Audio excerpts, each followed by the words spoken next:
Peugeot's Partner van has much to offer in this much improved Euro 6 guise, with efficiency, technology and practicality to rival class leaders in the compact van segment.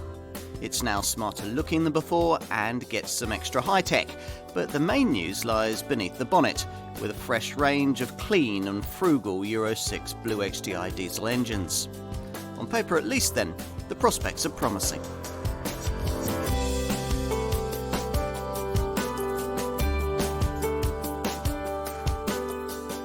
Peugeot knows a thing or two about vans, the brand having built over 1.8 million LCVs since 1950. This Partner model is the company's biggest seller, and it's been revitalised in this Euro 6 guise. This second generation design was first introduced way back in 2008, but it's only in recent times that Peugeot has really begun to get a grip on the marketing needed to properly promote it. With that in place, sales have increased dramatically, with this Partner model now regularly this country's favourite light van and selling in numbers great enough to elevate Peugeot into a position amongst the market's 4 leading LCV brands. To keep that momentum going, this contender got a major upgrade in the spring of 2015, creating the vehicle that we're going to look at here. Changes included a smarter front end, the option of modern interior media connectivity, and the chance for buyers to specify the brand's latest clean and super frugal Euro 6 Blue HDI diesel technology. All of which this LCV will need in the face of tough competition in this segment. The Partner is the kind of model you choose if your business needs a compact LCV that isn't quite as small as a modern city van sector model would be, something like Peugeot's own Bipper. Vehicles like that are based on super minis. Partner-type models, in contrast, sit upon the more spacious platforms originally developed for family hatchbacks or small MPVs. There are certainly plenty of vans of that type, most notably perhaps this Peugeot's near-identical design stablemate, Citroen's Berlingo. Beyond the PSA group, this Partner must directly take on strong-selling contenders like Ford's Transit Connect and Volkswagen's Caddy, along with 2 further brand-shared designs, the one we know as either the Renault Kangoo or the Mercedes Citan, and the one familiar as either a Vauxhall Combo or a Fiat Doblo Cargo. How then will it fare? Time to put this LCV to the test.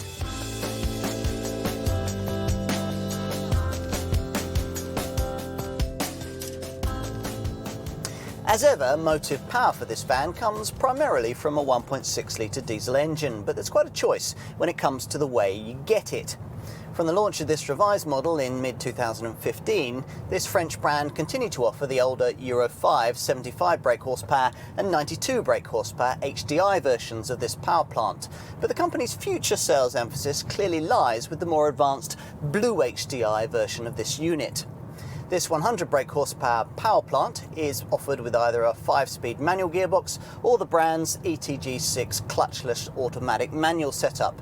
That's ideal for urban users and city-based buyers. We'd say it's well worth stretching to the Blue HDI engine, and not only for its greater efficiency. Torque, pulling power through the gears, gets quite a boost with the new technology.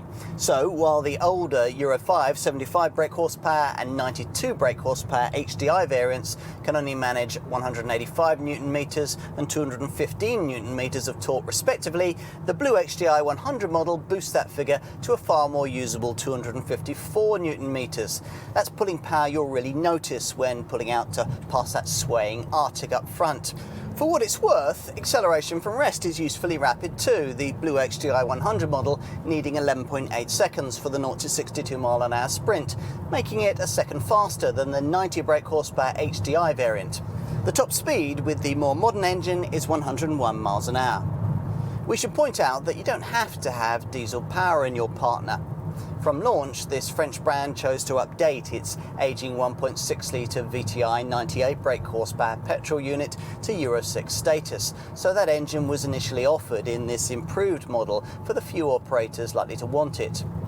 An even rarer sight on our roads is the clever all-electric version. This mates a 49 kilowatt electric motor with a 22.5 kWh lithium-ion battery pack and theoretically offers a 106-mile driving range, though 70 miles is probably more realistic in everyday driving. Whatever your choice of engine, you'd expect a French LCV to prioritise driver comfort, which by and large this one does. Though the basic platform used here is fairly old, it was originally borrowed from the first generation version of Citroen's C4 Picasso MPV. It still does a pretty good job of smoothing away urban bumps and potholes. You certainly get a far better standard of ride than you would in a rival Volkswagen Caddy or Ford Transit Connect. The predictable downside of this suspension softness is a bit more body roll through the corners than you get on rivals of that sort, though that's a compromise that many daily drivers will very happily make. What else? Well, the fact that you don't get a full height bulkhead as standard will mean a lack of refinement. It is possible to order one from the options list if you don't want the multi-flex modular seating system. On longer trips, that lack of refinement will be an issue, as may well be the fact that the manual gearbox lacks a sixth speed. Otherwise, though, there's not much to grouse about. The steering is direct and well weighted, and the gear lever falls neatly to hand, operating with a pleasant short throw action. There's also a reasonably tight 11-metre curb-to-curb turning circle, requiring fewer than 3 turns, lock to lock. Operators wanting to ensure continued mobility throughout the coldest winter snap or make deliveries to clients on, say, muddy building sites will also want to look at the ATV or all-terrain vehicle version, which comes with the brand's clever grip control system. This uses stability control ESC functionality to automatically transfer drive to the front wheel with the most grip in low traction conditions, offering a choice of settings: mud, sand, snow and regular ESP. Now, as part of the package, you also get upgraded tyres, an under-engine protection tray and suspension raised by 10 millimetres.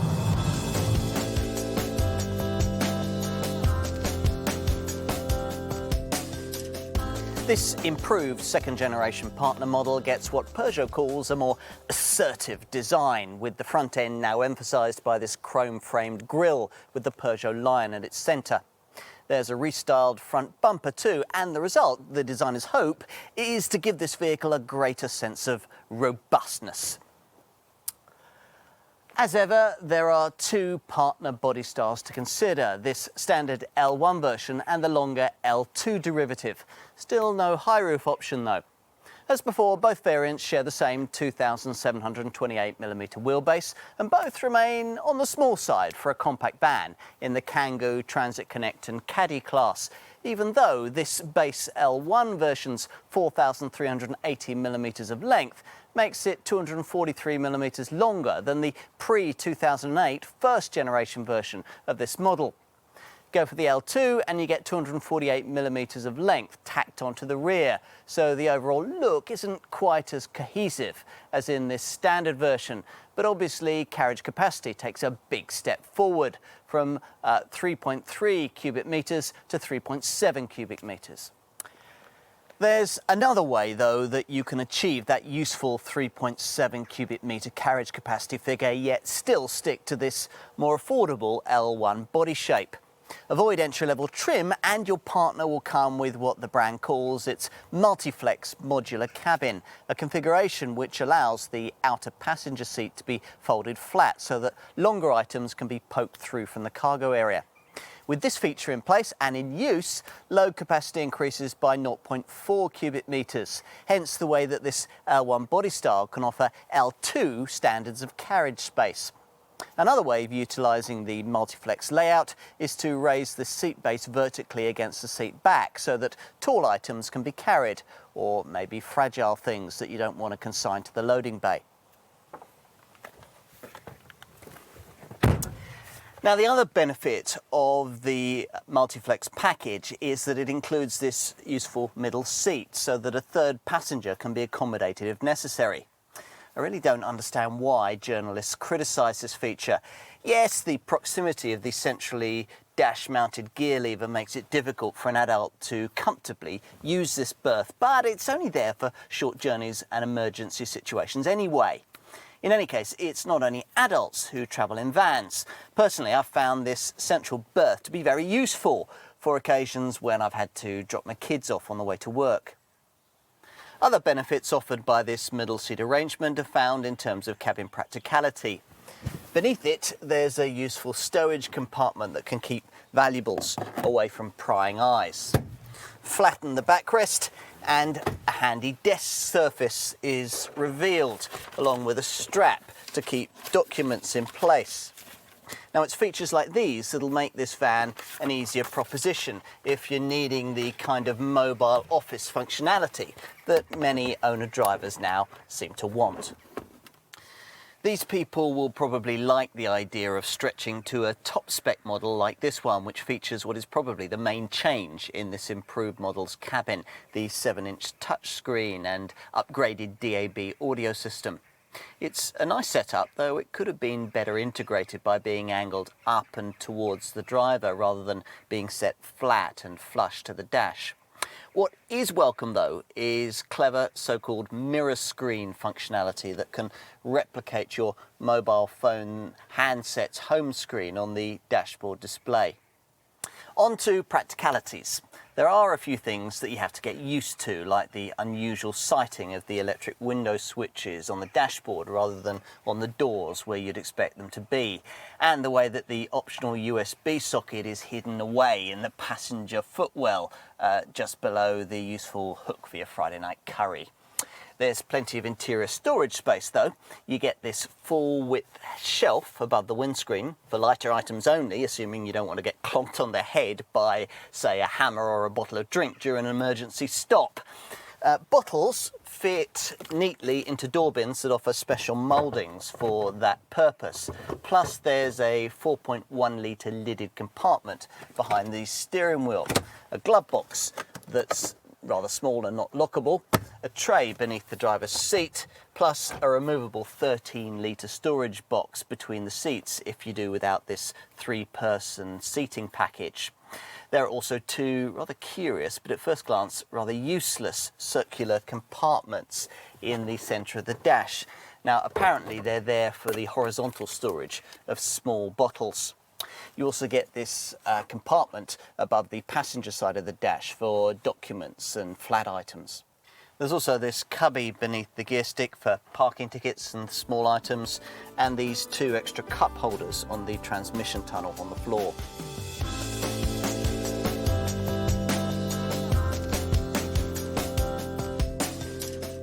Most partner van models sit in the £13,000 to £15,000 bracket, excluding VAT. You could pay a little less than that if you go for the base petrol version, or a little more, around £16,500, if you choose the all-electric model and take advantage of the government's plug-in vehicle grant. Most, though, will want a diesel, not least because it's a diesel that you have to have if you want the option of the longer L2 body style that'll cost a few £100s more. Opt for one of the Euro 6 Blue HDI 100 models we'd recommend, and you'll need to budget from around £15,000 excluding VAT, or around £15,500 if you want to avoid entry-level trim, something you need to do to be able to guarantee inclusion of the multi-flex 3-person modular seating system that extends the cargo bay, a feature we think most buyers will want.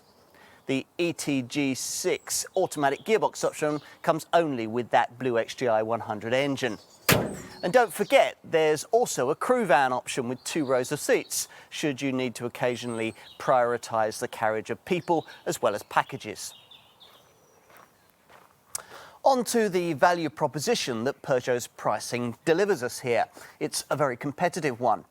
List figure manufacturer pricing is, of course, only a starting point for business negotiation these days. But if we begin with that, you should find that a partner, like its comparably priced Citroën Berlingo design stablemate, should be able to undercut most rivals in this segment. Perhaps only by a fraction when it comes to models like Renault's Kangoo, Vauxhall's Combo and Ford's Transit Connect, but actually by quite a lot if you're pitching this Peugeot up against models like the Volkswagen Caddy and the Mercedes Citan. That's despite reasonable levels of standard equipment, things like remote control central locking with deadlocks, electric front windows, a multifunction trip computer and a decent quality MP3 compatible CD stereo. It's also nice to see things like an overhead storage shelf and a full-sized spare wheel included as standard. Less welcome is the fact that you only get a single driver's airbag. A passenger airbag is optional, and above entry-level trim you can pay extra for side bags too. Standard electronic safety features include ESC stability control, plus you get the usual ABS braking system, including EBD electronic brake force distribution and EBA electronic brake force assist to make it more effective. You can also talk to your dealer about an optional active city brake system that scans the road ahead for potential accident hazards as you drive at urban speeds. If one is detected, you'll be warned. If you don't respond or aren't able to, then the brakes will automatically be applied to decrease the severity of any resulting accident. When it comes to the trim you'll need on your Partner, we'd always recommend trying to find the premium of around £500 that Peugeot asks to upgrade from base S spec to mid-range SE trim, mainly because you'll need to do that to get yourself the extra cargo and passenger carriage flexibility that comes with the multi-flex modular seating system I mentioned earlier. We can't really imagine why you'd want this Peugeot without it, particularly as SE trim additionally gives you the sliding side door and heavy-duty PVC low compartment floor that you'll almost certainly want. That's along with features like powered heated door mirrors, a height adjustable driver's seat and cruise control with a built-in speed limiter to help preserve your licence through roadworks or urban areas. Inevitably, for the real niceties, you'll have to stretch to the top of the lineup and buy yourself a top professional model. That'll get you the touchscreen audio pack with its 7-inch colour touchscreen, DAB radio, USB box and Bluetooth phone connectivity, as well as a TomTom semi-integrated navigation system and mirror screen technology that duplicates the functionality of your smartphone. Plus, you'll get air conditioning, an alarm and reverse parking sensors. Many potential Partner buyers will prefer instead, though, to order features like these separately from the options list, which groups together key items into affordable extra cost packs. Examples of these include the Visibility Pack with its front fog lamps and auto headlamps and wipers. Front fog lamps also feature in the Look Pack, which also includes LED daytime running lights and a body-coloured finish for the bumpers, the door handles and the side rubbing strips. Some buyers will also want to consider things like a reversing camera and metallic paint. The vehicle comes as standard with a ladder frame protector to protect the cab area from the cargo bay, but there's also the option of a half-height bulkhead with a mesh grille or a full-height bulkhead with an integrated window. Plus, there are the practical options to consider. You may like the idea of replacing these rear doors with asymmetrically glazed rear doors that feature a rear wiper and a second sliding side door, roof rails, a roof rack and a tow bar may also be needed, perhaps even a rear roof flap so that longer items can be poked out of the top. Certain models can also be specified with a grip control setup that'll give you extra traction in poor conditions.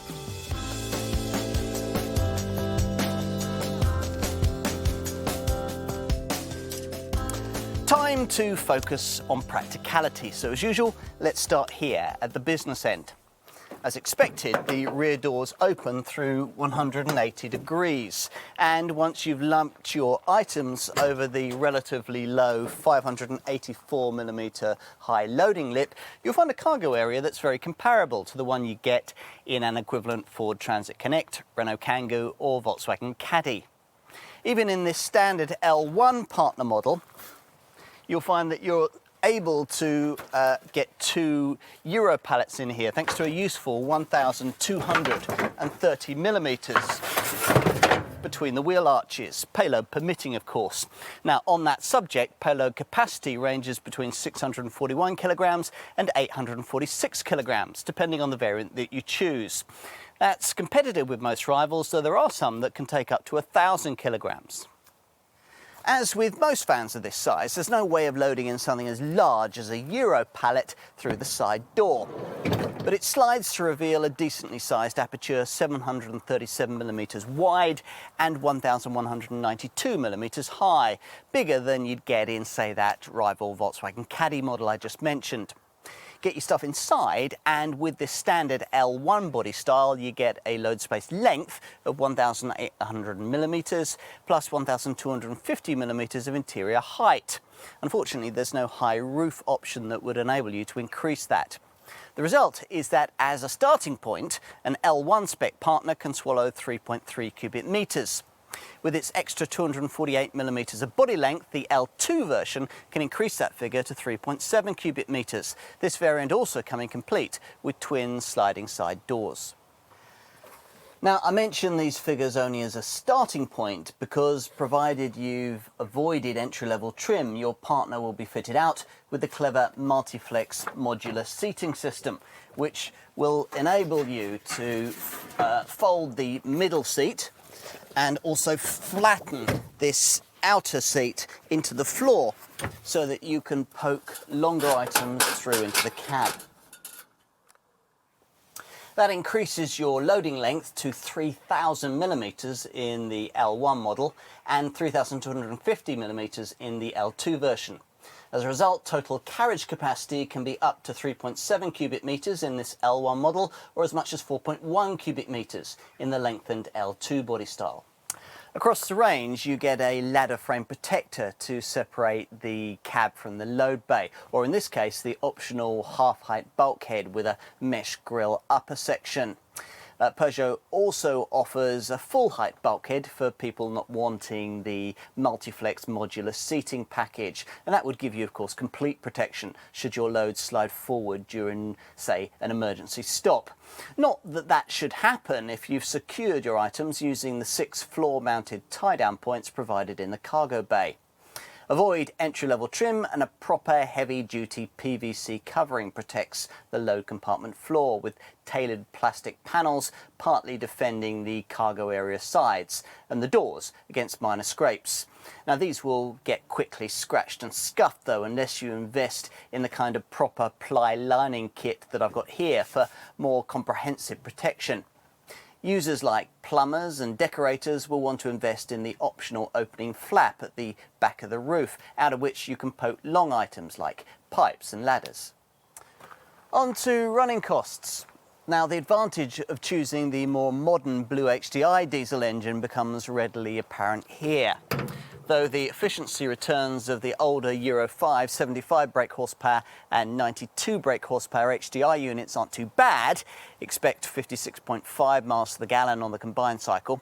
In a Blue HDI 100 variant, you can expect 67.3 miles to the gallon on the combined cycle, thanks in part to an S&S stop-start system that cuts the engine when you don't need it, stuck in traffic or waiting at the lights.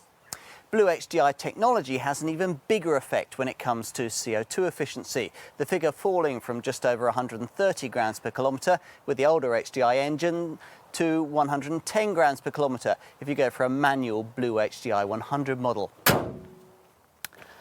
For completion, I'll also cover the other minority interest power plants. At one end of the range, there's the 1.6 litre petrol version that manages 43.5 miles to the gallon on the combined cycle and 150 grams per kilometre of CO2. It's hard, though, to see why any business not looking at a biofuel conversion would consider it. Then, at the other extreme, there's the all-electric model, which mates a 49 kilowatt electric motor with a 22.5 kWh lithium-ion battery pack. This variant actually makes quite a lot of sense for urban-based companies who can afford the upfront asking price and won't exceed the quoted 105-mile operating range, more realistically around 70 miles. Fast charging can be handled by a special charging station supplied with 3-phase 400 volts, a setup which takes about 20 minutes to reach 50% of battery capacity, or around 35 minutes for 80%. Most owners will more normally be charging using a single-phase 230-volt mains power supply. With a conventional socket, a 100% charge takes 12 hours, but if you use a 16-amp domestic wall box station via an optional cable, that time can be reduced to around 7.5 hours. Most partner buyers, though, are going to want a diesel, maintenance costs for which should certainly be affordable. True, service intervals set at 12,500 miles or every 2 years could be a little less frequent, but at least the cam belt only needs changing every 150,000 miles or 10 years. Bear in mind that if you opt for the Blue HDI engine, you'll need to regularly top up the pollution-reducing AdBlue additive it needs, and do so at every 12,500 mile service. Slightly annoyingly, the 17-litre AdBlue tank drops the diesel tank size down by 7 litres to 53 litres. What else? Well, there's a 3-year, 60,000 mile warranty with no mileage restriction for the first 2 years, plus a year's roadside assistance. And all partners come with a 5-year anti-perforation corrosion warranty, as well as a 2-year paint warranty. Go for the electric model and the drivetrain and batteries come with an 8-year, 60,000 mile warranty. Insurance should be affordable too, groupings ranging between 3 and 5. Finally, there's the peace of mind of knowing that your partner will be looked after by Peugeot's expert network of specialist LCV dealers. Here you get within-the-hour diagnostics, a maximum 48-hour lead time for service and repair, plus a van-for-van courtesy vehicle, should you want it while yours is off the road.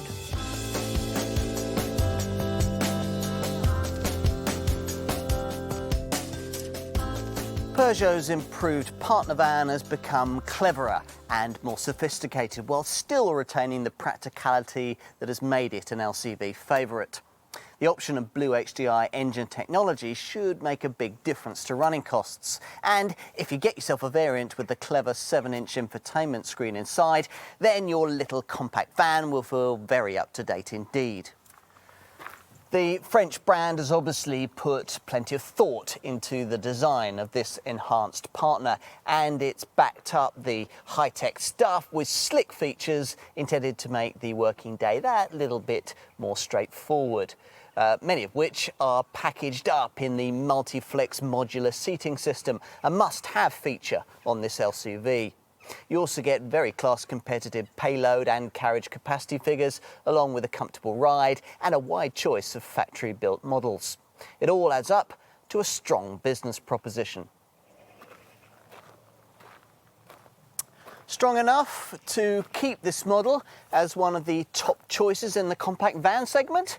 Very possibly, providing Peugeot can properly communicate everything this van has to offer to business buyers. Overall then, what are we looking at? A sensible business partner? Well, that's one way of putting it. You might, though, prefer to simply see this model in the way that many owners do, as their right-hand van.